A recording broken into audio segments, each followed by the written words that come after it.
Look at the ships there, crossing the fence directly. They're kind of like this is like a ghost fence.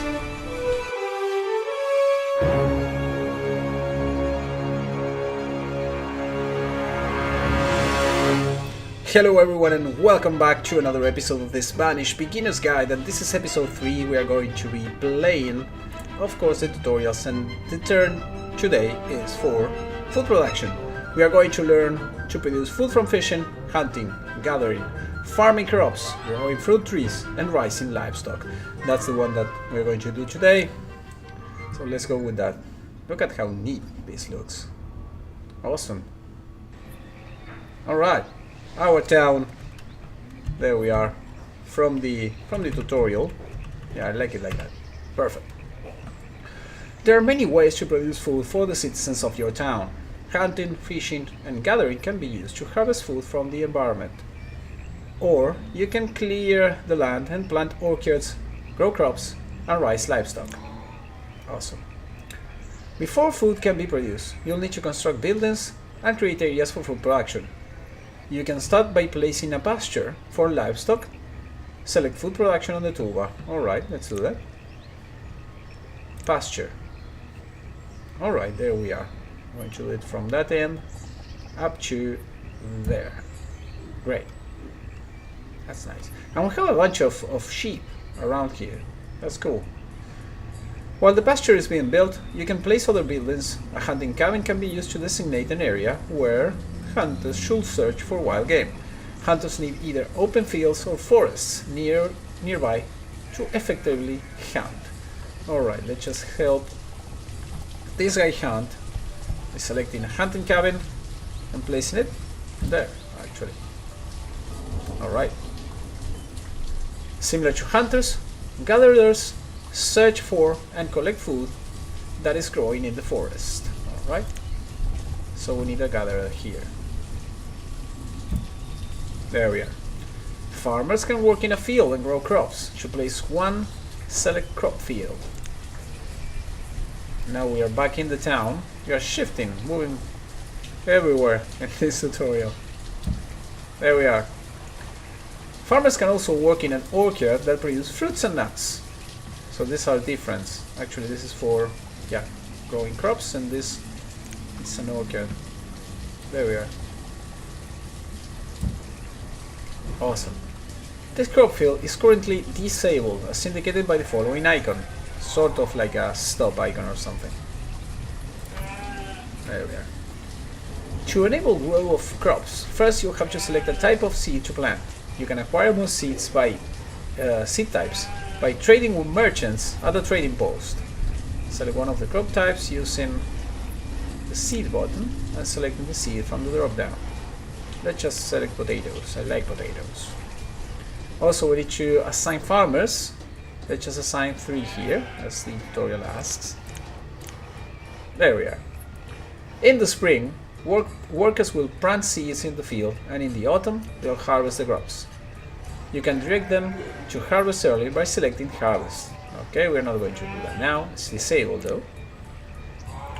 After planting, the yield meter will show how mature the growing plants are and can be used as a gauge to determine how much food will produce. Alright, so this is the yield. Okay, it's now even starting to work. Yeah, people are planting. Look at this. Tiny little things here, tiny little plants. Potato plants.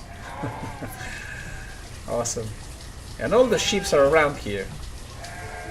After planting, okay, that's the same stuff. You can disable or enable by clicking here. Work. I can actually not click here. Alright.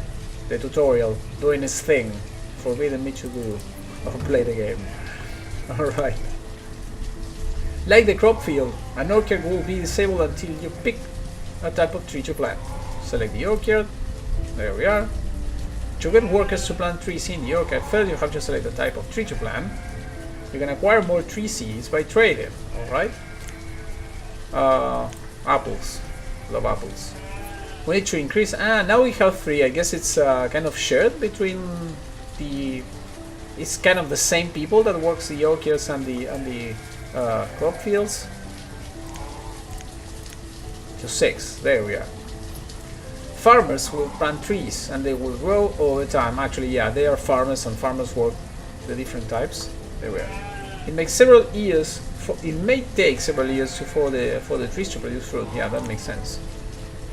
The harvest button. All right, the same thing. You can cut down trees in the orchard for wood, or when you want to produce a different fruit. All right. Work the same stuff. I cannot click it. There we are. After planting, the yield, there it is. Remember, trees need several years to grow. Yeah, that makes sense. Look at how fast this is growing now. At least it seems it's growing fast. I cannot click it though. Select the pasture by clicking on it. Pasture. To enable the use of pasture, yeah, in a similar way, you'll first have to select the type of animal to put in the pasture. You can acquire more animals by trading with merchants. Only sheep, and of course we have sheep everywhere, except inside the pasture. 2 of them only. Alright, we need to increase the workmen, the herdsmen. Okay, you will also need to assign herdsmen. The animals will not stay healthy enough to reproduce efficiently without herdsmen. If you want to move all the animals from this pasture into another one, you can press the empty button here. To do this, you'll have to create another pasture that can hold the animals. That's why it's disabled maybe. If you want to split the herd in order to increase the number of animals, you can press split button. To do this, you'll have to have space in other pastures that can hold the animals. Yeah, makes sense. You can disable or enable work at the pasture by toggling the work button. If the pasture isn't being worked, the animals will continue to grow, but they won't reproduce as quickly. Makes sense. If there are too many animals in the pasture, the herdsman will slaughter them for meat. Ah, that's kind of neat. That's cool. Look at the sheep there, crossing the fence directly. They're kind of like this is like a ghost fence. I guess it's going to work in the other direction, maybe? You can control how many animals are kept in the pasture by changing the value of this slider. There we go. This allows you to quickly gain meat or food if the supply runs low. Alright. Click the hunting cabin. Hunters will search the area around the hunting cabin in search of wild game. I guess it's the circle there. The yellow circle. In addition to providing meat, hunting deer can provide leather, which can be used by tailors to make clothes. You can disable or enable work. Yeah. Cannot click it, but there's the button. At any food producing location, you control the maximum amount of food to produce. Once the amount of food in storage reaches the limit, and in storage I guess it's this one, we have 3.5k. Limit here is 5k. So they are continue working. Yeah, there we are. Click the Gatherer's Hub. Gatherers will search the area around the building in search for food that grows in the forest. As long as there is forest nearby, gatherers can be a good choice as the first type of food production to use in a town, as it provides a variety of foods quickly. Yeah, that makes sense. All right, and I guess, guys, this is the thing. The other day I was kind of asking how this works, but actually the best thing for hunters and for gatherers and maybe even herbalists here is to actually have the oldest wood possible, because if you chop down the trees, the old trees, actually you get less herbs and maybe food, because at least the herbs grown under the oldest trees in the forest, so you are going to yield more stuff if you keep the old trees alive. Click in the fishing hut. Click it. Each building that produces goods tracks how many resources are produced each year. Click on the production button to view resources produced. This is nice. Show or hide the production. There we are. Awesome. Current season. The current season display shows how many resources have been produced so far during the current year. Fish 259. Choose stone. We are fishing stone? Really? Previous season we had like 500, around that. Only fish, not stone. Okay, yeah, like magic fishing rods here. Fishing ones. Okay.